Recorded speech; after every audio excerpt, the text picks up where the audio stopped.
आज वही खड़ा होगा जो सबसे जुड़ा होगा। ये बात बहुत बड़ी बात है। और आप जैसे युवा देश की शक्ति हैं, देश का विकास की उस मुख्य धारा को योग के साथ जोड़ रहे हैं। ऐसे समय में जब पैंडेमिक समय है, दुनिया एक त्रासदी के दौर से गुजर रही है, हमें सबको आगे आने की ज़रूरत है। योग एक ऐसा विज्ञान है जो सदियों पहले उतना ही लाभदायक था जितना आज है, और आने वाले समय में भी ये उतना ही लाभदायक रहेगा। इसके बारे में कोई शंका नहीं है, कोई दो राय नहीं है। दुनिया से अगर हम बात करते हैं कि कितने सारे आयाम, कितने सारे दर्शन दुनिया में आए हैं, योग दर्शन ही एकमात्र एक ऐसा दर्शन है जिसे पूरे विश्व ने, सभी धर्मों ने एक साथ सहजता के साथ स्वीकार किया। 21 जून दुनिया के हर शहर में, हर गली में, हर घर में लोग योग करते हैं। भारतीय दर्शन की एक यह विधा आज दुनिया में सुख, स्वास्थ्य और संस्कृति को पूरी तरह से प्रेषित कर रही है। तो मैं इस नेक कार्य के लिए, पुण्य कार्य के लिए आपकी टीम का, उत्तर प्रदेश योगासन खेल संघ का हृदय से अभिनंदन करता हूँ, वंदन करता हूँ कि आप लोग एक छोटी सी जगह से इतनी बड़ी चीज़ को दुनिया के सामने रख रहे हो, एक कितनी बड़ी प्लेटफॉर्म को तैयार कर रहे हो। बहुत बड़ी बात है शास्त्र। मेरा विषय यही था कि आधुनिक परिप्रेक्ष्य में योग की भूमिका क्या हो। अगर हम योग को गहराई से समझें तो ये जोड़ना ही है, जुड़ना ही है। जहाँ कोई जोड़ता है या जुड़ जाता है, समझ लीजिए आधा योग तो वहीं हो जाता है। अगर आप किसी व्यक्ति से जुड़ें, किसी मन से जुड़ें, किसी समाज से जुड़ें, किसी सोसाइटी से जुड़ें, तो ये कला जोड़ने की या जुड़ने की जो क्रिया या जो प्रोसेस है, वही तो है योग। इससे अलग तो हो ही नहीं सकता ये। क्योंकि आज के अगर माहौल में अगर हम देखें, सदियों पुराने जब इंडस वैली सिविलाइजेशन में हम लोगों को योग के अवशेष मिले, कोई ये भी नहीं जानता था कि ये क्या चीज़ पहले की जाए, आसन पहले हों या प्राणायाम पहले हों या ध्यान पहले हो। लेकिन 300 बीसी के समय में जब पतंजलि आए तो उन्होंने बताया कि सबसे पहले यम और नियम करने चाहिए, उसके बाद आसन करने चाहिए, उसके बाद प्राणायाम, उसके बाद प्रत्याहार, उसके बाद धारणा, फिर ध्यान, फिर समाधि। उन्होंने हमें एक प्लेटफॉर्म बना दिया, एक हमें सीढ़ियाँ बना दी कि इन सीढ़ियों पर चढ़ते जाओ और आप अपने मंजिल तक पहुँचते जाओ। और ये सीढ़ियाँ आज के इस समय में बहुत उपयोगी हैं।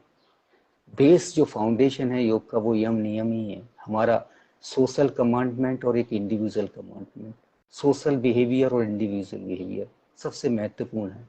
अगर समाज ही हमारा डिसिप्लिन में ना हो तो हम खुद को कैसे डिसिप्लिन कर पाएंगे। जिस समाज में हम रहते हैं, अगर वो समाज ही ठीक ना हो तो हम अपने आप को कैसे ठीक कर पाएंगे। तो इसीलिए सबसे पहले उन्होंने समाज की बात कही थी, सोशल कमांडमेंट की बात कही थी। नियम जो होते हैं वो सामाजिक नियम है। जिस समाज में रहते हो, आपके पड़ोसी, आपका जो सोसाइटी, वो ज़्यादा इम्पोर्टेंट है। और इन सबसे इम्पोर्टेंट ये है कि वो डिसिप्लिन में हो। पतंजलि कुछ और भी कह सकते थे। पहला सूत्र उन्होंने क्या कहा था? अथ योगानुशासन। इसका मतलब क्या है? अथ का मतलब है now, here with the most auspicious thing. मतलब ये है कि अब दुनिया की सबसे अच्छी चीज, सबसे शुभकारी, जिसमें सभी धर्मों का समालंबन है, उसकी शुरुआत होती है। अथ yoga means the science of life. अनु मीन्स टू बी फॉलोड। शासन मीन्स स्ट्रिक्टली। एक ऐसा विज्ञान, एक ऐसा साइंस, एक ऐसा दर्शन जिसको आप स्ट्रिक्टली फॉलो करो तो वो अनुशासन बन जाता है। दुनिया की कोई भी चीज अगर आप लगातार नियम से फॉलो करते हो तो वो अनुशासन बन जाती है। तो पतंजलि के ये 3 सूत्र बहुत इंपॉर्टेंट हैं। पहला, अथ योगानुशासनम, जिन्होंने बताया कि योगा क्या है, क्यों होना चाहिए और कैसे होना चाहिए अनुशासन। दूसरा, उन्होंने कहा कि योगा है क्या, उसकी डेफिनेशन क्या है। योगश्चित्त वृत्ति निरोध। इसका मतलब क्या है कि आपके चित्त में जितनी सारी वृत्तियां होती हैं, जितनी सारी फंक्शनल मॉडिफिकेशंस हैं, उनको कैसे सीज करो। क्योंकि चित्त को कई लोग, हमारे जो वेस्टर्न साइंसेस हैं, डॉक्टर सिगमंड फ्राइड हैं या कार्ल जंग लक्षण हैं, उन्होंने माइंड को अलग अलग तरीके से बताया। लेकिन हमारे पतंजलि ने चित्त की 5 भूमियां बताई। जबकि सिगमंड फ्राइड जो बताते हैं 3, कॉन्शियस माइंड होता है, एक सबकॉन्शियस माइंड होता है और एक आपका अनकॉन्शियस माइंड होता है। पतंजलि हमारे कहते हैं क्षिप्त, विक्षिप्त, निरुद्ध, मूढ़ और एकाग्र, है ना, ये तो 5 होती हैं। तो इन 5 भूमियों के अंदर कितनी सारी वृत्तियां उठती होंगी। लोग क्या करते हैं, आंखें बंद कराओ और ध्यान में बैठा दो, ध्यान ऐसे कभी हो ही नहीं सकता, क्योंकि आपके मन में इतनी सारी स्मृतियां हैं। उन स्मृतियों को लेकर के बैठ करके कोई ध्यान कैसे कर पाएगा। जब ध्यान की तरफ आप बढ़ोगे वो स्मृतियां आ जाएंगी। आंखों ने कोई चीज अगर आपकी लगातार देखी है, उससे सुख आंखों को मिला है, तो आपका ये जो सेंसरी कम्युनिकेशन है आपको ध्यान में रहने देगा क्या? नहीं रहने देगा। किसी ने आपसे कुछ अच्छी बातें बुरी बातें कही हैं और आप ध्यान में बैठे हो, वही बातें मन में आ जाएं, तो क्या ध्यान कर पाओगे आप? नहीं कर पाओगे आप। इस त्वचा से जो स्पर्श से जो सुख मिला है और ध्यान में अगर बैठे हो और मन में आ जाए और कहे कोई की आंखें बंद करके ध्यान करो और आपकी स्किन कहे कि नहीं, वो टच सेंसेशन, वो स्पर्श का जो सुख या दुख जो भी है वो मन तक पहुंचे, तो ध्यान नहीं हो पाएगा। इसीलिए तो पतंजलि ने कहा है कि प्रत्याहार, you have to withdraw this 5 sensory communication. जब तक अनलेस आप इनको विड्रॉ नहीं कर पाते, इनसे मुक्त नहीं हो पाते, जब तक ये जो 5 इंद्रियों के द्वारा जो आपकी स्मृतियों के अंदर एक धारणा बनी हुई है, आप उससे दूर नहीं हो पाओगे, तो ध्यान कैसे होगा। बहुत ही बहुत इम्पोर्टेंट है। तो आज के परिप्रेक्ष्य में योग क्या है, योग अगर हम समझें तो बहुत बड़ी चीज है। नहीं तो कुछ लोग आसनों तक सीमित कर देंगे, कुछ लोग प्राणायाम तक सीमित कर देंगे, कुछ लोग क्रियाओं तक सीमित कर देंगे, कुछ लोग ध्यान तक सीमित कर देंगे, कुछ लोग जो है उसको यम नियम तक ही सीमित कर देंगे, तो अपने व्याख्यानों तक ही सीमित कर देंगे। योग संपूर्ण जीवन शैली है, एक पूरा विज्ञान है, एक पूरा दर्शन है। यही तो हमारी विशेषता। Yoga is one of the 6 system of Indian philosophy. और हमारी दर्शन की विशेषता क्या है कि ये दर्शन पैरेलल चलते हैं, किसी को क्रिटिसाइज नहीं करते। सांख्य के साथ योग चलता है, न्याय के साथ वैशेषिक चलता है, मीमांसा और वेदांत साथ साथ चलते हैं। This is the beauty of the Indian system of philosophy. तो अगर इसको हम देखें और इसको देखें तो literally yoga is one of the 6 system of Indian philosophy. It is derived from the Sanskrit root word युज। युज का मतलब होता है जोड़ना। और ये एक ऐसी साइंस है, ideal way of living. Ultimate goal of yoga is to live in balance with health, peace and harmony. इसके साथ जीने की कला है। अगर इसको देखते हैं तो क्या देखते हैं, योगा का जन्म कहाँ हुआ, कैसे हुआ। Yoga was originated first time in India, हमारी धरती पर ये जन्मा और दूसरे देशों में जाकर के ये फला फूला। पहला जो योगा का डिस्क्रिप्शन है वो कहाँ मिलता है, ऋग्वेद में मिलता है। अगर ऋग्वेद के अंदर, बड़े दुर्भाग्य की बात यह है कि हमारे यहाँ योग की बहुत सारी क्रियाओं को कुछ ही जो लोग हैं, हठ योगी हैं या राजयोगी हैं, उन्होंने इस विज्ञान को बचाया है। वेदों से जो 4 मेन जो सोर्स निकले नॉलेज के, ब्राह्मण, उपनिषद और तंत्रास। तंत्रास का दुरुपयोग होने लगा तो बहुत सारे जो हमारे ऋषि मुनि थे उन्होंने उसको छुपा दिया। अभी ब्रह्म मुद्रा का आप डिस्क्रिप्शन देखो तो कहीं किसी टेक्स्ट में नहीं मिलेगा आपको, क्योंकि ये एक तांत्रिक साधना थी। तंत्र, तंत्र का मतलब है इंजीनियरिंग। आप अपनी साधना के द्वारा, प्राण के द्वारा, ध्यान के द्वारा किसी एक अभ्यास को साध लेते हो, that is called tantra, engineering. तो इंजीनियरिंग को ज्यादातर गोरक्ष जो पद्धति के लोग थे या योगी थे, उन लोगों ने इसको अस्तित्व में लेकर के आए, हठ योगी लेके आए, और एक और सेक्ट था कनफटा, तो वो लोग इसको उसमें लेकर के आए थे। लेकिन धीरे धीरे इनका दुरुपयोग होने लगा, लोग साधनाएं करने लगे, शक्तियों को लेने लगे, क्योंकि योग में रिद्धियां सिद्धियों का बहुत वर्णन है, तो उसका दुरुपयोग ज्यादा होने लगा, तो इन तंत्र को छिपा दिया गया। फिर हमारे जितने महाकाव्य थे, एपिक्स थे, उनमें इन तंत्रों को, तंत्र डिसअपियर होते चले गए। भगवान भला करे पतंजलि का, जिन्होंने इसको फिर से सिस्टमेटाइज किया। उससे पहले कोई जानता ही नहीं था कि आसन पहले होगा या प्राणायाम होगा। उन्होंने जब इसको सिस्टमेटाइज किया, उसके बाद स्वात्माराम जी आए, उन्होंने फिर योग के बारे में बहुत सारी चीजों को, आसनों को, प्राणायाम को, मुद्राओं को, क्रियाओं को, इनको रखा। तो उनका ये कहना था कि सबसे महत्वपूर्ण काम है आपका शरीर। सबसे पहली बात उन्होंने यही कही कि your body is your biggest asset, it should not become a liability. आपका शरीर ही आपकी सबसे बड़ी जागीर है, और ये जिस दिन बोझ बन गया, दुनिया की सारी जमा पूंजी, सारी धन, सारा जायदाद नल एंड वॉइड, उसके कोई मायने नहीं है। शरीर ही नहीं रहा भोगने वाला तो दुनिया की जमा पूंजी का कोई मतलब नहीं है। तो इसलिए उन्होंने कहा कि पहले शरीर को शुद्ध करने के लिए क्या करना चाहिए, शुद्धि क्रियाएं। अगर आप हठ टेक्स्ट को देखें तो सबसे पहली बात हठ टेक्स्ट के हठ योगी जो हैं शुद्धि क्रियाओं के ऊपर चर्चा करते हैं। और राजयोगी देखें तो वो यम और नियम इसकी तैयार करते हैं। यम और नियम मतलब सामाजिक कोड ऑफ कंडक्ट और इंडिविजुअल कोड ऑफ कंडक्ट। और हठ योग में क्या होता है कि आपके बॉडी के अंदर टॉक्सिन्स को हटा देना। बॉडी के अंदर, क्योंकि आज कोरोना का जो महामारी है उसके अंदर क्या है, वो वायरस है। एक परजीवी आपके शरीर में आके बैठ गया है, अब उसको कैसे निकालो। अगर ये शुद्धि क्रियाएं हम जानते होते, सी क्रिया हम जानते होते, वमन धोती हम जानते होते, अगर हम ये कर रहे होते तो क्या ये इतना बड़ा प्रकोप होता। आज शायद हमारे देश में अगर इस योग को, आयुर्वेदा को एक बड़े पैमाने पर अगर हम लोग इसको प्रमोट करते तो मुझे लगता है कि हमारा देश ही नहीं, दुनिया के कई देश बच जाते इससे। क्योंकि ये क्रियाएं ऐसी हैं जैसे संघ प्रक्षालन है। संघ प्रक्षालन में आपका पूरा यहाँ से ईसोफाइगस से लेकर इंटेस्टाइन से लेकर के इलियम, जेजुनम, पूरा पेट और रेक्टम तक पूरा क्लीन होता है। क्या विज्ञान ऐसा कोई इंस्ट्रूमेंट बना सकता है जो आपका ये पूरा क्लीन कर दे और जैसा पानी पिए वैसा निकल जाए? नहीं, ये ऋषि मुनियों की तपस्या से उपजा है ये योग। ये योग किसी लेबोरेटरी में पैदा नहीं हुआ था, मगर जैसे ये पाश्चात्य में गया, क्योंकि जो एंशियंट जो साइंस था, एंशियंट जो योग का कॉन्सेप्ट था, वो अध्यात्म को प्राप्त करना था, आत्म साक्षात्कार को प्राप्त करना था। सो मेरा कहने का मतलब ये है कि मॉडर्न परिप्रेक्ष्य में और पुराने एंशियंट टाइम में इसकी अवधारणा में कितना अंतर आया है, बहुत बड़ा अंतर आया है साथियों। क्योंकि जब योग पुराने जमाने में योग था तो ज्ञान को लेकर के था। आज का योग है वो सिर्फ और सिर्फ विज्ञान पर ही फोकस रह गया है। वो चाहते हैं कि इसके रिजल्ट क्या होंगे। जब हम प्राणायाम करते हैं तो कितने मिलीलीटर हमारी ऑक्सीजन बढ़ती है, हमारा डायफ्राम कितना एक्सपेंड होता है, हमारे चेस्ट कैविटी कितनी बढ़ती है, सिर्फ इतना था। और जब पुराने जमाने में योग होता था तो ये होता था कि आपकी स्मृति कितनी बढ़ती है, सेल्फ एक्सेप्टेंस कितनी बढ़ती है, सेल्फ कॉन्फिडेंस कितना बढ़ता है आपका, आपके मानवीय मूल्य कितने बढ़ते हैं, संवेदनाएं कितनी बढ़ती हैं, आपका हृदय कितना खुश होता है, आत्मा कितनी प्रसन्न रहती है।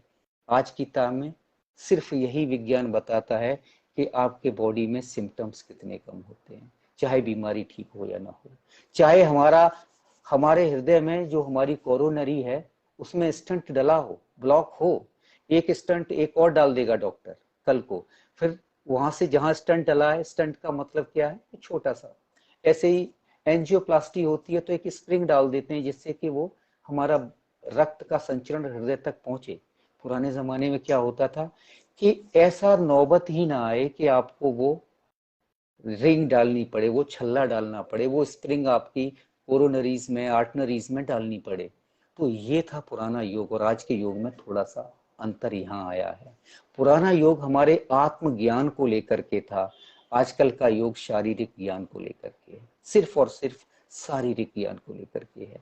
तो आज के योग में और पुराने योग में वही एक सबसे बड़ा जो अंतर हमें देखने को मिलता है।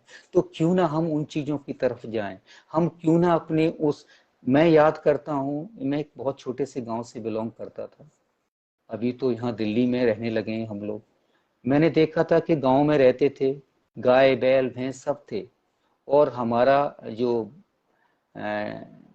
ड्रम होते थे उसमें सरसों का तेल भरा रहता था, उसी से खाना बनता था, उसी से सारी चीज़ें उसी से होती थी।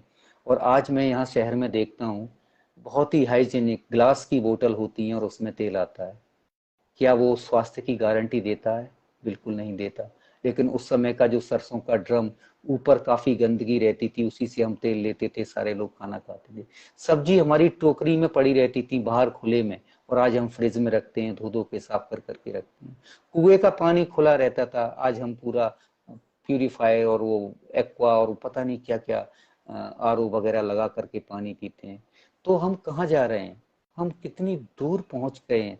और प्रकृति का प्रकोप से बच पाएंगे क्या हम क्या ये भूलने की गलती नहीं कर रहे कि this body is made up of 5 gross elements, पंच तत्व से ये शरीर बना है। एक माँ जब बच्चे को गर्भ में जन्म देती है तो ये 5 एलिमेंट ही तो देती है। वो हवा भी देती है बच्चे को, पानी भी देती है बच्चे को, अर्थ एलिमेंट भी डालती है, अपने प्राण भी डालती है उसके अंदर। और जब हमारी डेथ होती है तो earth property goes to the earth. ये हड्डी मांस का जो शरीर है वो धरती में ही चला जाता है, इसको और कहीं जगह ही नहीं मिलती। प्राण है वो आकाश से बिलोंग करते हैं, वो सीधे आकाश में चले जाते हैं। और हमारी जो फायर है वो fire goes to the fire. शरीर उसके बाद गर्म नहीं होगा, ठंडा पड़ जाएगा। दुनिया की कोई ताकत उसको गर्म नहीं कर सकती। Air goes to the air, water goes to the water.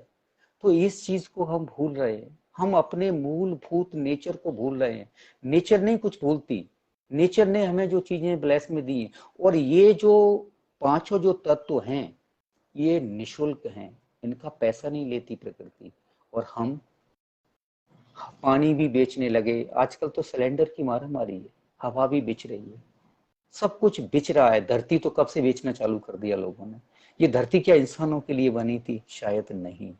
हमारे योग में यही तो सिखाया जाता था कि ये 5 एलिमेंट, अगर हम पूरे योग सांख्य को अगर स्टडी करें, पुराने योग को, पुराने सांख्य को, तो जो हमारा प्रकृति और पुरुष के बीच का जो एक साम्यावस्था थी उसका विकार है ये। प्रकृति और पुरुष की साम्यावस्था का विकार है।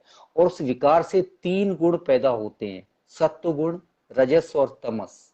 और इन 3 से मन, बुद्धि और अहंकार पैदा होते हैं। और उनसे ये पूरी सृष्टि के जितने विकार आते हैं वो पैदा होते हैं। योग है तो बहुत बहुत ही वास्ट सब्जेक्ट। अगर हम इसको गहराई से अगर हम देखें तो ये इवोल्यूशन पूरा जो है हमें समझना होगा उस तरीके से कि हम योग को कहाँ लेकर के जा रहे हैं और किस तरीके से। पुराने योगियों में सबसे पहले बात बताया जाता है कि आदि योगी यानी कि लॉर्ड शिवा, लॉर्ड शिवा के बाद लॉर्ड कृष्णा, उसके बाद गोपी कृष्णा जिन्हें लोग पतंजलि का वो कहा जाता है कि अवतार हैं। उसके बाद वशिष्ठ आए, नारद आए, महर्षि पतंजलि आए, स्वात्माराम जी आए, गहरन मुनि आए। तो ये सारे जो योगी थे तो वो आज की तारीख में उनकी टीचिंग्स, उनकी शिक्षाएं, उनके जो ज्ञान की चर्चा ज़्यादा नहीं होती। आजकल चर्चा होती है कि वहाँ रिसर्च में पीयर रिव्यू जर्नल में ये छपा है, ऑक्सफोर्ड ने ये छापा है, ये उनका रिव्यू पेपर है, ये उनका रिसर्च पेपर है। हम उन चीजों को बहुत भूल गए, दरकिनार कर गए। जिन्होंने एक एक वर्ष लिखा था, एक एक सूत्र लिखा था, जिन्होंने, जैसे वितर्कवाद ने प्रतिपक्ष भावना, जब आपके मन में बहुत सारे वितर्क हो, बाधाएं हो, दुख हो, अवसाद हो, तनाव हो, फ्रस्ट्रेशन हो, डिप्रेशन हो। क्योंकि दुख जो होता है ना, आज की तारीख में कोई गोली खाने से दुख नहीं दूर होगा, दवाई खाने से दुख नहीं दूर होगा। दुख होता है, you have to deal here. तो पुराना योग क्या कहता था? वितर्कवाद ने प्रतिपक्ष भावनम। जब वितर्क बढ़ जाए, बाधा बढ़ जाए, तो उसके विपरीत भावना का ही रिसाइटेशन करना चाहिए। ये पतंजलि का योग था। आज का शायद दूसरा है। आज हम बहुत सारी क्रियाएं करा रहे हैं, जैसे बहुत सारी कंपनियां जो हैं राइस ब्राउन बेच रही हैं, ये सारे हैं तो रिफाइंड ही, सारे ऑयल रिफाइंड ही हैं। लेकिन कोई भी डॉक्टर सरसों के तेल का ऐड करता नहीं दिखेगा। कोई ये नहीं कहेगा कि आप सरसों का तेल लीजिएगा, मस्टर्ड ऑयल लीजिएगा। मस्टर्ड ऑयल ही एक एकमात्र ऐसा ऑयल है जो ओमेगा कंटेंट को कैरी करता है और पूरे पोषक तत्व होते हैं। हमारे सीसम ऑयल, तिल का तेल, सरसों का तेल, नारियल का तेल, हमारे विज्ञापन कंपनियों ने पूरी तरह से मार्केट से बाहर कर दिए। और नतीजा क्या हुआ? कोलेस्ट्रोल या हार्ट के पेशेंट बढ़ते चले गए। तो ये चीजें हमारे योग में स्वल्प आरंभ, मिता आरंभ, एकांत मध्य, कुटी मध्य, ये सारी चीजें पुराने योग में थी। लेकिन आधुनिक परिप्रेक्ष्य में ये सारी चीजें कहाँ चली गई? इन सारी चीजों के ऊपर कौन ध्यान देता है? ये बहुत महत्वपूर्ण विषय। मैं हमेशा यही बात कहता हूं, मैं आज के आदमी ये नहीं कहता कि विज्ञान के बिना या एलोपैथी के बिना भविष्य होगा, बिल्कुल नहीं होगा। मगर पुरानी जो हमारी संस्कृति है, पुराना जो दर्शन है, पुराना जो जीवन है, उसके बिना एक अगर बीज ही ना हो तो नया पेड़ कहां से पैदा होगा? तो बीज को भूल करके आप नए वृक्ष, कॉस्मेटिक और क्रॉस बीड से आप तैयार कर रहे हो, क्या वो जीवन दे पाएंगे? आज सब्जियां ही लो, सारी सब्जियों में एक आलू में कितने आलू अंदर कितनी गांठें पैदा होती हैं, एक टमाटर पे कितने होते हैं? क्या वो उसकी तुलना कर सकते हो जो एक पुराना देसी टमाटर का जो स्वाद होता था, एक जो आलू का स्वाद होता था, पुरानी लौकी का स्वाद होता था, तोरई का स्वाद होता था, तो आज आदमी यही चीजें गलती कर रहा है, यही भूल रहा है। उस चीज को, उस मूलभूत, उस ओरिजिन को, उस सोर्स को, उस सीड को भूल रहा है। तो मैं ये कह रहा हूं कि उस बीज को मत भूलिएगा। हम सब लोग बीज हैं, पकेंगे, झड़ जाएंगे, मिल जाएंगे, फिर हमारे नई कोपलें उगेंगी, हमारी नई सृष्टि क्या है, यही तो है। तो इस चीज को न भूलें। पुराने योग को बहुत गहराई से हमें समझने की जरूरत है। नए योगियों में अगर कहूं तो जिन्होंने योग को दुनिया के सामने लेके गए सही मायनों में, स्वामी विवेकानंद। मुझे याद है जब वो शिकागो कॉन्फ्रेंस हुई थी, एक रिलीजियस कॉन्फ्रेंस थी, और उन्होंने बात कही थी कि मेरे भाइयों और बहनों, शायद इससे पहले भाइयों और बहनों का शब्द दुनिया में कहीं इस्तेमाल ही नहीं हुआ था। तो वो जो शिकागो कॉन्फ्रेंस था वो लगभग 2 मिनट तक तालियों से गूंजता रहा था। ऐसे ही स्वामी अरविंदो, जिन्होंने आजादी की लड़ाई में भी हिस्सा लिया और योग के ऊपर कितने ग्रंथ लिखे उन्होंने। ऐसे ही हमारे स्वामी शिवानंद, जो बिहार और स्कूल ऑफ योगा है, आज उन्हीं की देन है। आनंद आश्रम जितने भी हैं दुनिया में, उसके बाद परमहंस योगानंद जी, अगर उनकी बात करें, इनके बारे में मुझे कोई बात करता दिखता ही नहीं है आज के इस दौर में। बड़ा बुरा लगता है। आजकल सारे मर्चेंटाइजर देखते हैं, प्रोडक्ट बेचने वाले गुरु ज्यादा देखते हैं, और कहते हैं कोई ब्रह्म ऋषि है, कोई राज ऋषि है, कोई पता नहीं क्या क्या है, और वो एक प्रोडक्ट हाथ में लेके खड़े हो जाते हैं। तो मैं ये कहना चाहता हूं कि इन लोगों पे भी बात करो, जिन्होंने हमें योग सिखाया, जिन्होंने योग दुनिया में बांटा, जिन्होंने योग की मूलभूत संरचना को दुनिया तक पहुंचाया। स्वामी परमहंस योगानंद, कुवलयानंद जी, महर्षि योगी। महर्षि योगी का नाम कितना बड़ा है। टीएमसी की कौन नहीं जानता, ट्रांसेंडेंटल मेडिटेशन। दुनिया में शायद मुझे नहीं लगता कि इससे बड़ा कोई ध्यान की, भावातीत ध्यान, जो आपको beyond the mind, beyond the sensation, beyond the communication लेकर के जाए, ऐसे योगी कहाँ मिलेंगे। ऐसा कोई इस तरह का प्रोडक्ट किसी ने आज तक बनाया? शायद नहीं। स्वामी कुवलयानंद द फर्स्ट पर्सन, उन्होंने बताया कि आप इतना मसल टोन करोगे। आइसोटोनिक और आइसोमेट्रिक में अंतर क्या होता है? योग पूरा तरह से एक आइसोमेट्रिक है, आइसोटोनिक नहीं। आइसोटोनिक तो जिम है, जब आप मसल टोन बढ़ता है और मसल लेंथ रिमेन सेम, बिल्कुल, तो वो आइसोटोनिक है। और योगा आइसोमेट्रिक है कि muscle length increase and muscle tone remain same, जहां मसल टोन बराबर रहता है और मसल लेंथ बढ़ती चली जाती है। तो योगियों के चेहरे पर बुढ़ापा क्यों नहीं आता? क्योंकि मसल टोन रहता है, मसल्स हैं। If muscles start disappearing from your body, तो क्या होगा? हड्डियां रह जाएंगी और खाल रह जाएगी। मसल ही तो गायब होती हैं और बॉडी के मूवमेंट बिल्कुल स्लो रह जाएंगे। तो ये चीजें कोई नहीं सिखाता। लोग कहते हैं कि नहीं एलोवेरा पी लो। खाली एलोवेरा पीने से योग नहीं होगा, खाली गिलोय खाने से आपकी पूरा स्वास्थ्य नहीं होगा। आपको सब चीज खानी चाहिए, हर चीज खानी चाहिए जो आपको प्रकृति देती है, जो आपको ऋतु देती है। ऋतुचर्या, चरक बाण वक्त, यही तो बात बताते हैं। वो दुनिया में यही तो बोलते आए थे कि आप सीजनल चीजों को खाइएगा। अभी क्या है, गर्मी का सीजन आ गया, डिहाइड्रेशन होता है। तो गर्मी में कौन कौन सी धरती हमें देती है? हमें ऐसे फल देती है, खीरा पैदा करती है, कितना पानी होता है। तरबूज पैदा करती है, कितना पानी होता है। खरबूज पैदा करती है, कितना पानी होता है इनके अंदर। तो हम वो चीजें भूल करके गिलोय खाने लगो, वो चीजें भूल के अश्वगंधा खाने लगो। ये चीजें तब आती हैं जब विकार हो। आपका शरीर स्वस्थ है और प्रकृति का आनंद लो। सूर्य निकलता है, पूरी पक्षी चहचहाते हैं, फूल खिलते हैं, आप क्यों नहीं जगते हो सुबह? आप क्यों नहीं कहकाते हो पक्षियों की तरह से? आप क्यों नहीं उसका आनंद लेते हो? विटामिन डी की कमी की वजह से विटामिन डी कैप्सूल लेना स्टार्ट पसंद है, मगर उस सूर्य भगवान के दर्शन करना पसंद नहीं है, जिससे पूरी प्रकृति में संचार होता है, पूरी प्रकृति में जीवन मिलता है। यही तो हम भूल कर रहे हैं। दवाइयां किस लिए बनाई गई थी? दवाइयां बनाई गई थी ओल्ड एज जो रिकवरी होती है उनके लिए। दवाइयां बनाई गई थी एक्सीडेंट केसों से बचने के लिए, उनको रिकवरी करने के लिए। दवाइयां बनाई गई थी कोई भयानक बीमारी हो जाए तो उसको ठीक करने के लिए। दवाइयां इसलिए नहीं बनाई गई थी कि थोड़ा सा दांत में दर्द हुआ, दवाई ले लो। पेट में दर्द हुआ, दवाई ले लो। थोड़ा सा टेम्परेचर लो हुआ, दवाई ले लो। थोड़ा सा जुकाम हो गया, दवाई ले लो। तो आप हर चीज में दवाई लोगे। किसी पशु पक्षी को दवाई खाते हुए देखा है? किसी पशु पर जंगल में जाओ, कहीं डॉक्टर हॉस्पिटल होगा किसी का? तो आदमी के अलावा कितनी प्रजातियां हैं जिनका कोई डॉक्टर ही नहीं है। तो हम गलती कर रहे हैं, हमें ये मानना चाहिए। हमें प्रकृति के साथ जीना।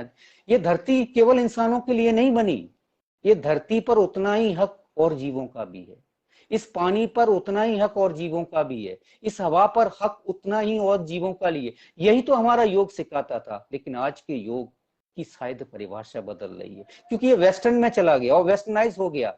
हमारे देश में हम कुर्ते पजामे पहनते थे, अभी टाई लगा करके लोग योग के व्याख्यान देने सुनते मिलेंगे आपको। आपको सूट पहन करके लोग योग की व्याख्यान करते हुए दिखाई देंगे, और वो बताएंगे कि मैं सबसे अच्छा योगी हूं क्योंकि मैं वेस्टर्न वेस्टर्न कॉन्सेप्ट की बात करता हूं, मैं लंग्स में ऑक्सीजन की मात्रा की बात करता हूं, मैं आपकी आंखों में उस रेटिना के अंदर विटामिन ई की बात करता हूं, मैं आपके दिल के अंदर ओमेगा 3 की बात करता हूं। तो लोगों को लगता है ये सही है। अरे इस दिल के लिए जितना ओमेगा 3 चाहिए उतना प्रेम भी चाहिए। ओमेगा 3 खिलाते रहो और उसको रोज कोसते रहो, रोज उसकी निंदा करते रहो, आपका दिल पनप सकता है कभी? खुश रह सकता है कभी? शायद नहीं। तो ओमेगा 3 से बड़ी चीज होती, आंखों को विटामिन ए ने खूब देते रहो, लेकिन आंखों में दृश्य ऐसे भर दो कि आंखें देखने खुलना ही न चाहें, तो आंखें कभी पनप सकती हैं? शायद नहीं। योग हमारे मूलभूत नेचर से जोड़ता था, और आज हम किससे जोड़ रहे हैं योग को? ये चीजें मैं लोगों से कहना चाहता हूँ, और मैं हमेशा यही बातें करता हूँ। शायद इसीलिए मैं थोड़ा सा अलग विचारधारा है मेरी लोगों से, क्योंकि मैं उस तरह की बात नहीं करता। विज्ञान ने बहुत कुछ दिया है, मैं ये नहीं कहता कि विज्ञान आविष्कार जो हैं या जो आवश्यकताओं के हिसाब से हमें रहने की जो कुशलता प्रदान की है, no doubt since the human civilization came to an existence a man has been in constant search of health, peace and harmony। बड़ा बड़ा इंफ्रास्ट्रक्चर, बड़े बड़े हॉस्पिटल, बड़ी बड़ी लेबोरेटरी, बड़े बड़े संस्थान खुलने के बाद क्या स्वास्थ्य की गारंटी आज है? क्या हम सुखी हैं? क्या हम सद्भाव के साथ रह पा रहे हैं? अगर नहीं तो ये बेईमानी है, फिर इस विज्ञान की बेईमानी, शायद बेईमानी है ये।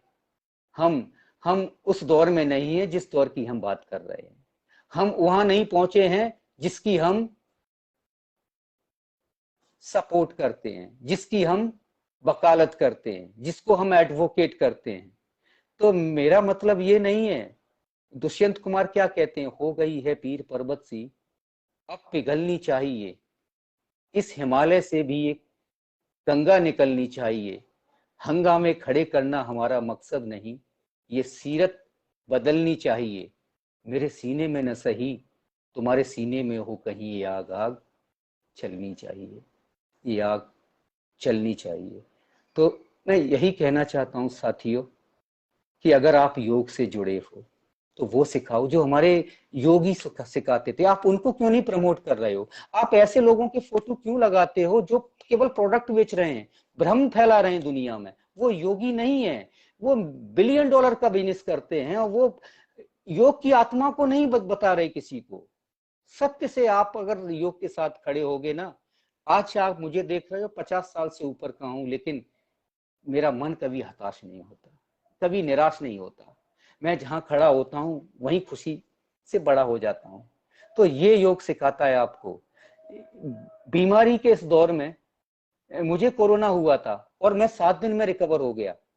अभी अभी की बात है, लेकिन मैं, लोगों ने कहा था कि अभी सेशन मत करो। Every day 4 to 5 session I am doing. ये joyful body mind, JBM, Maruti group शायद इंडिया का सबसे बड़ा ग्रुप है जो 4 व्हीलर बनाता है, 2 व्हीलर बनाता है। ये जेबीएम के बिना कोई हिंदुस्तान का ऑटोमोबाइल्स कंपनी काम नहीं करती। मैं उनके लिए काम करता हूँ। मैंने एनजीओ में काम करना देखा, डिप्लोमेटिक मिशंस में, यूनाइटेड नेशंस में, हर जगह, हैव डन एवरीवेयर। तो मैं यही कह रहा हूं कि since the human civilization came to an existence, a man has been in constant search of health and peace, और we started accepting world's best technology, we started world's best accept west culture.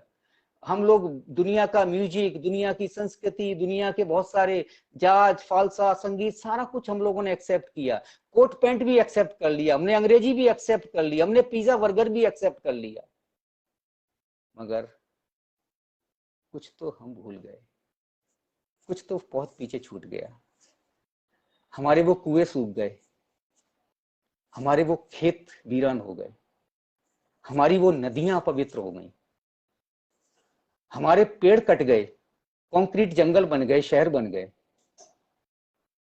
हमारे वो ऋषि मुनि लुप्त हो गए, उनकी जगह बाबा लोग आ गए जो व्यापार करने लगे। वो चीज हमने खो दी है। कब हम जागेंगे और कब हम उठेंगे? मैं यही कहना चाहता हूं मेरे जितने योग के लोग हैं, कब जागोगे? कोरोना ने बहुत लोगों को खो दिया है। मैं गंगा नदी में बहुत सारी लाशों को मैंने तैरते हुए देखा है। शायद ये वो देश नहीं है कि यहाँ इस तरह से लाशें तैरें। मैंने माँ बेटी को पिता के वियोग में रोते हुए देखा है।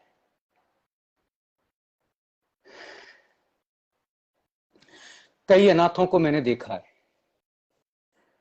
हमारे ऋषि मुनि होते तो आकर के बचा लेते सबको। आज कोई नहीं आया, एक भी बाबा साथ में नहीं आया, लोग मरते चले गए। ये लोग आज भी वही बेच रहे हैं और अपने आप को कहते हैं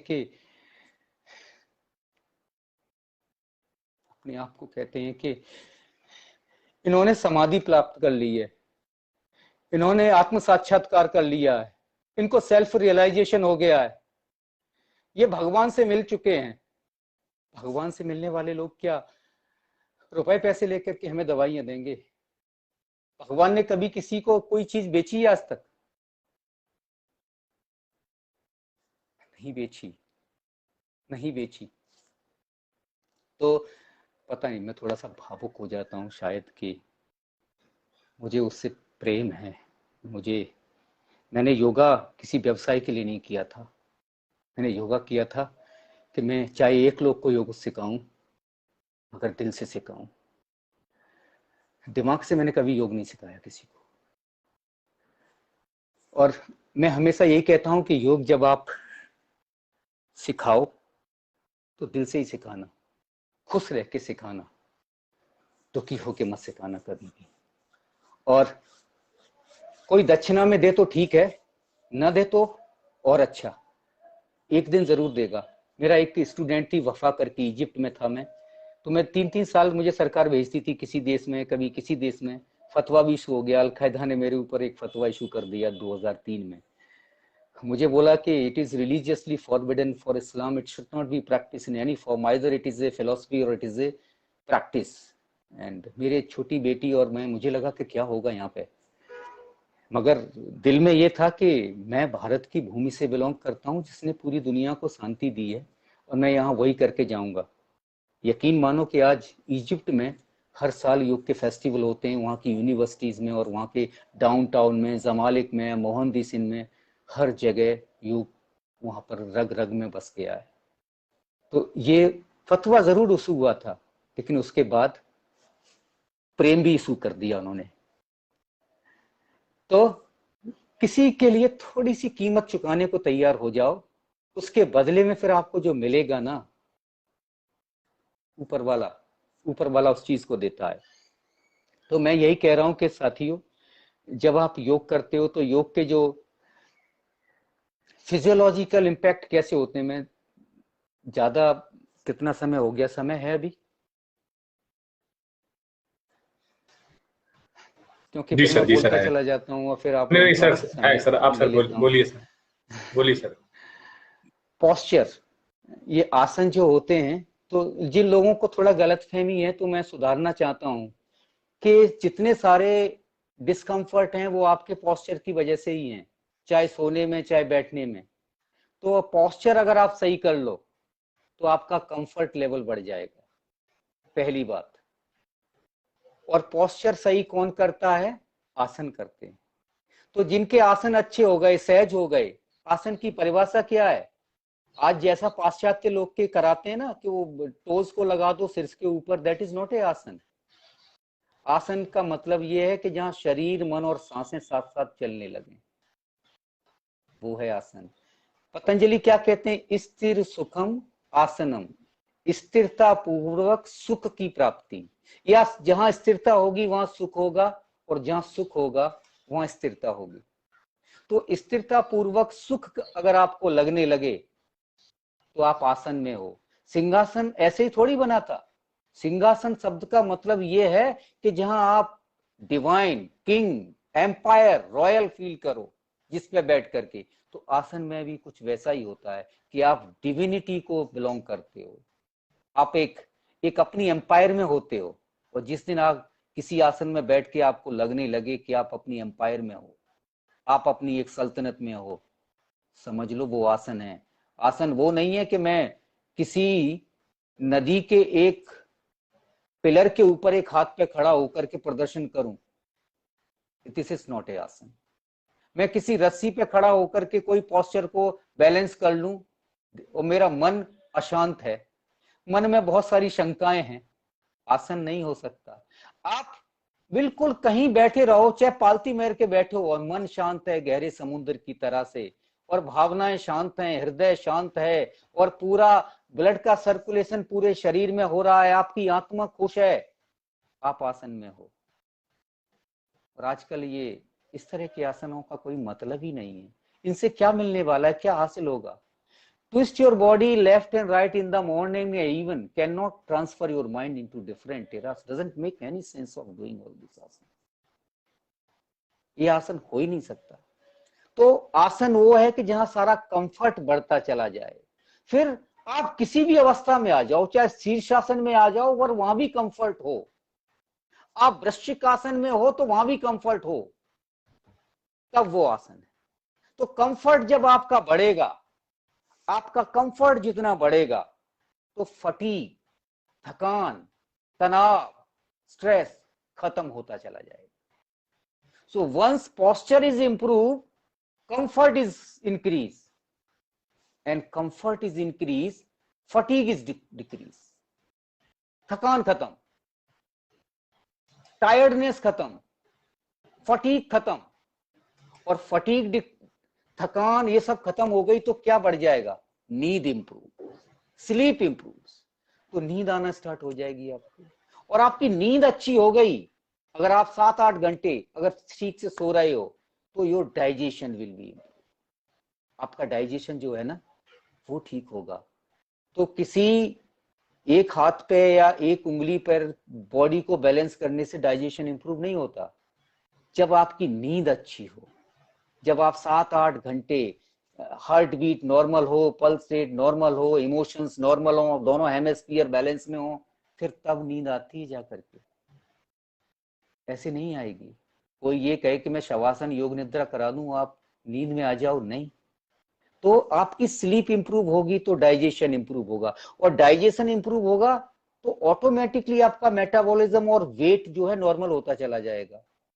और जब वेट नॉर्मल होगा, मेटाबॉलिज्म नॉर्मल होगा, तो आपका रेस्पिरेटरी रेट, और रेस्पिरेटरी रेट से आपका पल्स रेट, और पल्स रेट अच्छा है तो आपका ब्लड प्रेशर नॉर्मल होता चला जाएगा, और ब्लड प्रेशर नॉर्मल है तो आपका कार्डियक वस्कुलर फंक्शन जो है वो आपका बिल्कुल नॉर्मल होता चला जाएगा।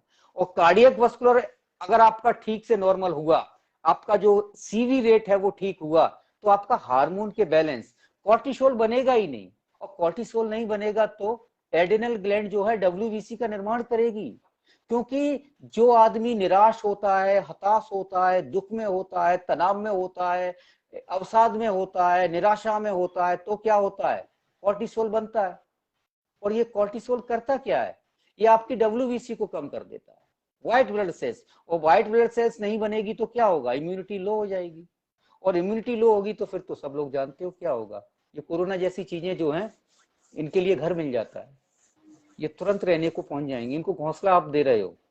तो ये चीजें, और जब हार्मोनल बैलेंस आपके ठीक हो गया, हार्मोन आपके ठीक से बैलेंस हो गए, उनका बनना ठीक हो गया, उनका सीक्रेशन, एंडोक्राइन और ग्लैंडुलर फंक्शन अगर आपका ठीक हो गया, तो आपकी फिर एनर्जी लेवल बढ़ जाएगी, और एनर्जी लेवल जैसे ही बढ़ती है तो आपकी वाइटलिटी, आपकी एंटीबायोटिक, आपकी रेजिस्टेंस जो है बढ़ जाती है, और इससे क्या होता है कि इम्यूनिटी, और इम्यूनिटी से पूरी हेल्थ, और अगर हेल्थ है तो जहान है, सब कुछ है। तो ये छोटे से आसन से देखा आपने कहां से कहां पहुंच गए। ऐसे अगर आसन करोगे, ऐसे योग करोगे, योगासन करोगे तो वहां तक पहुंच जाओगे आप। ये है योगासन का कमाल। ये मैं किसी उस तरह की बात नहीं कर रहा जो एरोबिक्स और जिम्नास्टिक के लोग करते हैं, वो नहीं है। जरूरी नहीं है कि मेरा शरीर जो है बिल्कुल वैसा हो जैसा किसी जिम्नास्टिक का, चाइनीज का होता है, या फिर साउथ ईस्ट एशिया के लोग हैं, उनके अंदर तो एंजाइम ही नहीं होते, हार्मोन्स ही नहीं होते, वो दूध को नहीं पचा सकते। तो हमारे हर देश काल और परिस्थिति के हिसाब से, भौगोलिक जलवायु के हिसाब से सबकी रिक्वायरमेंट अलग है। साउथ इंडिया के लोगों को जो खाना, जो उनका रहन सहन जो है, वो यहाँ एप्लीकेबल नहीं होगा, तो वहाँ की डाइट यहाँ एप्लीकेबल नहीं होगी, वहाँ की सारी चीजें यहाँ एप्लीकेबल नहीं होंगी। तो ये चीज भी हमें ध्यान में रखना चाहिए। तो ये था फिजियोलॉजिकल बेनिफिट्स कैसे होता है योगा का। अब मैं साइकोलॉजिकल भी बताऊं आपको कि कैसे काम करते हैं। आपको साइकोलॉजिकल जो बेनिफिट हैं योग के, वो होते हैं बॉडी माइंड कोऑर्डिनेशन से, ध्यान से, मेडिटेशन से। मेडिटेशन क्या है पता है? मेडिटेशन है सारी इंद्रियों को एक रास्ते पे लगा दो। आप मुझे सुन रहे हो तो मुझे देखो भी, मुझे देख रहे हो तो मेरा स्पर्श को भी अनुभव करने लगो, मेरे स्पर्श को अनुभव करो तो मेरी खुशबू आप तक पहुंचनी चाहिए, मेरी खुशबू आप तक पहुंचे तो मेरा स्वाद में भी आप आ जाओ। तो आपकी जो सारी इंद्रियां हैं ना, एक रास्ते पे चलने लगे। जैसे सुबह चाय पियो तो चाय में गर्माहट भी हो, उसमें चीनी का भी स्वाद आए, दूध का भी स्वाद आए, अदरक का भी स्वाद आए, तब पूरी चाय आपके दिमाग तक पहुंचेगी। नहीं तो अखबार हाथ में चाय पी, गर्म पानी पी के रख दिया कर। It does not make any sense, it doesn't make any sense. तो फिर वो ध्यान नहीं है। ध्यान कभी भी कर सकते हो, कभी भी कर सकते हो, at any time you can do meditation. Meditation does not require any specific thing. Only thing is you have to be very aware, you have to be very conscious, and once you are consciously aware, you are going beyond the five sensation, much deeper towards the pure consciousness. It's a blissful state of mind. ध्यान मन से परे है, स्मृतियों से परे है। ध्यान अंदर झांकना है। बाहर तो बहुत बिखरा पड़ा है, और जब आप अंदर झांकने लगो, और अंदर झांकते ही आपको पता चल जाएगा who am I, why I am born and why I will die. अगर मुझे मरना ही था तो मैं पैदा क्यों हुआ, और पैदा हुआ तो मरूं क्यों। और जिस दिन आपको इस सवाल का जवाब मिल गया, समझ लीजिए आप ध्यान में आ गए हो। हर कार्य के पीछे कोई ना कोई कारण होता है। सांख्य यही तो कहता है, the philosophy of Sankhya says like that, हर कार्य का कोई ना कोई कारण होता है। तिल से ही तेल निकलता है, बालू से नहीं निकलता। बालू does not produce oil because it doesn't have in its existence.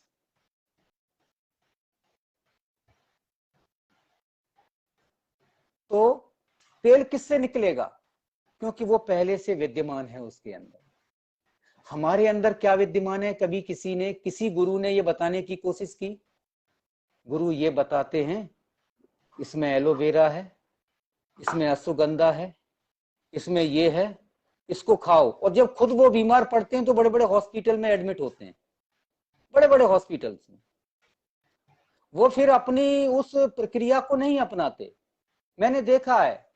फिर वो अपॉइंटमेंट लेते हैं, बात करते हैं, और बड़े बड़े हॉस्पिटल में तुरंत एडमिट होते हैं। और बेचारी जनता उन पे भरोसा करके अपने घर में इतनी मेडिसिन ले आती है। सबसे बड़ी मेडिसिन है खुशी। अगर आप खुश रहना सीख गए तो आपके हार्मोन्स अश्वगंधा पैदा नहीं करेगा, आपके हार्मोन्स का सीक्रेशन आपकी ग्लैंड्स करेंगी। एंड भगवान ने इसीलिए तो बनाई है वो।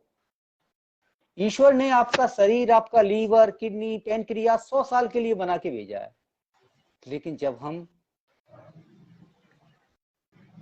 प्रकृति के अलावा कुछ अप्राकृतिक चीजों पर भरोसा करने लगते हैं और उन्हें खाने लगते हैं और उन्हीं के ऊपर डिपेंड हो जाते हैं, तो फिर वही डॉक्टर जो इनका प्रचार करता है वही हार्ट की सर्जरी करता है, जो कहता है Saffola is the best for heart, and he will open the heart one day. वही डॉक्टर खोल देगा, वही एंजियोप्लास्टी करेगा, वही स्टंट लगा देगा।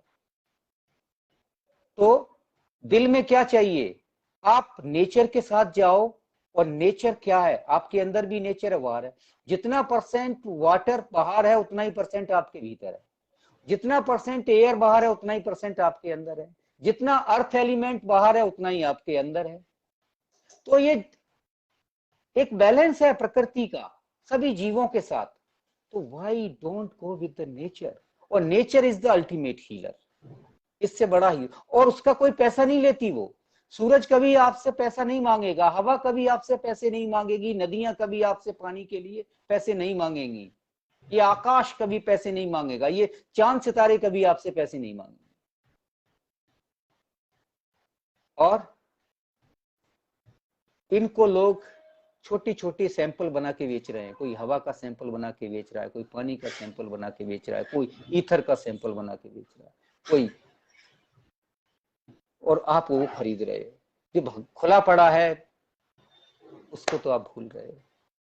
तो ये चीजें हैं। जब आप का बॉडी माइंड कोऑर्डिनेशन अच्छा हो, ये साइकोलॉजिकल है योगा। जब बॉडी और माइंड, बॉडी माइंड का मतलब क्या है कि सुबह सुबह आपने प्रण कर लिया कि मैं वॉकिंग पे जाऊंगा, तो शरीर और मन ने ये फैसला कर लिया कि कल सुबह मैं वॉकिंग पे जाऊंगा। सुबह होती है, 5 बजे अलार्म जगता है, तो मन कहता है छोड़ो, that means coordination is lacking. फिर कोऑर्डिनेशन वहां नहीं है। मन तो कह रहा है कि मैं सुबह चलूंगा, मगर मन कह रहा है कि नहीं, थोड़ा सा और आराम कर लो। शरीर कहता है ठीक है। तो ये कोऑर्डिनेशन नहीं है। कोऑर्डिनेशन तब होगा सुबह मन ने कहा और बॉडी खड़ी हो गई, तब ये कोऑर्डिनेशन है। तो बॉडी माइंड का कोऑर्डिनेशन आपका अटेंशन इंप्रूव करता है। आपका attention, you will be more attentive, you will be more attentive towards your thought, towards your vision. तो बॉडी माइंड कोऑर्डिनेशन आपके अटेंशन को इंप्रूव करता है, और अटेंशन आपका अच्छा हो गया तो आपका कंसंट्रेशन विल बी इंप्रूव्ड।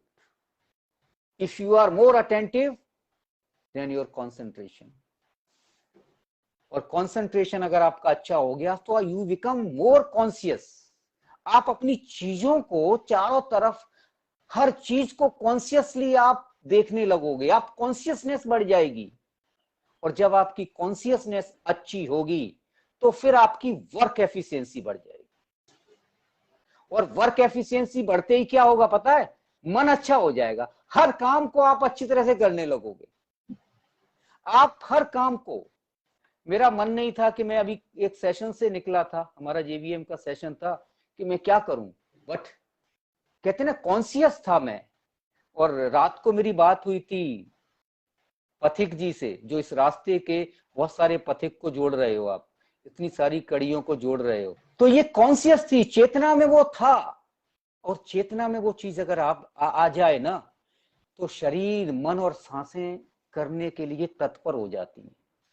और जहां आपका शरीर, सांसें और मन संकल्पित हो गए, तो फिर इम्पॉसिबल तो कुछ नहीं बचता, असंभव तो कुछ भी नहीं है, फिर कुछ भी नहीं है। फिर उससे होता क्या है कि जैसे ही वर्क एफिशिएंसी बढ़ती है तो मूड इंप्रूव होता है, मन आपका अच्छा होने लगेगा। और मन अच्छा है तो वेल बीइंग, पूरी वेल बीइंग आपकी बहुत अच्छी हो जाएगी। और एक बार अगर आपकी वेल बीइंग अच्छी हो गई तो फिर आपका कॉन्फिडेंस लेवल, आपका आत्मविश्वास वो बढ़ जाएगा। और जिस दिन आपका आत्मविश्वास बढ़ गया, जिस दिन, तो आपकी जितनी स्किल्स है ना कि मैं ये भी कर लूंगा वो भी कर लूंगा, ये आदमी तभी कर सकता है जब वो कॉन्फिडेंट है। अगर वो कोई आदमी कॉन्फिडेंट नहीं है तो वो एक काम को करने में हिचकिचाहट होगी। He will feel hesitate to do anything if he is not confident. तो कॉन्फिडेंस बढ़ने से जर्नल स्किल्स आपकी बढ़ जाएंगी, आप हर काम को करने की एक इच्छा बढ़ जाएगी। और जब जर्नल स्किल्स बढ़ेंगी तो आपके सारे कॉन्फ्लिक्ट्स खत्म, सारे द्वंद्व खत्म। द्वंद्व कि ये होगा या नहीं होगा, डायलेमा में रहता है, आइदर इट विल हैपन और इट वोंट बी हैपन। तो वो कॉन्फ्लिक्ट्स आपके खत्म हो जाएंगे। और जिस दिन आपके कॉन्फ्लिक्ट्स द्वंद्व मन के खत्म हो गए, एंजाइटी तो खत्म समझ गए, फिर एंजाइटी नहीं रहेगी, क्योंकि द्वंद्व से ही एंजाइटी का जन्म होता है, द्वंद्व से ही उसका जन्म होता है। तो एंजाइटी खत्म, और एंजाइटी खत्म तो आपका कॉग्निटिव फंक्शन बहुत इंपॉर्टेंट है, आपका इमोशनल जो बैलेंस है, आप फिर बैलेंस्ड हो जाओगे इमोशनली, कॉग्निटिव, भावनात्मक स्थिरता आ जाएगी। और भावनात्मक स्थिरता तो आप जानते हो कि वो परसेप्शन को क्लियर करती है, आपका परसेप्शन, आपका विजुअलाइजेशन पूरा क्लियर होता है। और जब परसेप्शन क्लियर हो, यू आर इन बैलेंस, फिर नहीं आप गिरोगे, लेफ्ट और राइट में नहीं जाओगे। और परसेप्शन बैलेंस क्लियर हो गया तो फिर आपकी पर्सनालिटी बेहतर हो जाती है। एक बैलेंस आदमी तो अच्छी पर्सनालिटी होती है, जो बैलेंस्ड है। और अगर पर्सनालिटी अच्छी है तो आप कहीं भी खड़े हो जाओ, you will be always happy, you will always be happy.